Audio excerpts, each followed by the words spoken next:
Ana ketdi, bismillah. Assalomu alaykum va rahmatulloh. Qadr bilan qadrdonlar, salomatmisizlar? Ana xudo xolasa katta sadalarimizdan yana bittasi ko'tarilish jarayonlari. Kimga shunaqa daraxtlar kerak bo'lsa, bemalol aloqaga chiqasizlar. Bu havoning issiqligidan shikoyat qilayotganlar. Bu yil hech bo'lmasa daraxt ekishga harakat qilaylik. Katta, kichkina mandan olishingiz shart emas daraxtlar. Shunchaki daraxt ekaylik. Xudo xolasa, keyin soya salqinlarida dam olib yotish ham nasib qiladi daraxt ekkandan keyin. Daraxt ekish bitta odam vazifasi emas. Hamma ekish kerak. Xudo xolasa, o'shanda soya salqin joy bo'ladi. Chiqib olib, ana quyoshli joy mamnaqa ekan, soyali joy mamnaqa ekan degandan ko'ra, soyali joy qilishga harakat qilish kerak. Muammoni gapini urishdan uni yechimiga harakat qilish eng yaxshi yo'li. Duogo'ylarimiz duo qilib qo'yasizlar.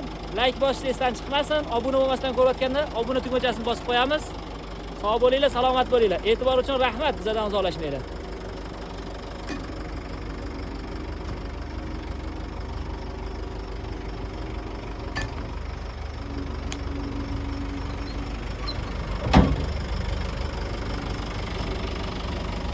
Buyoqga shunaqa jiddiy mavzularni ko'tarib chiqamiz, ha?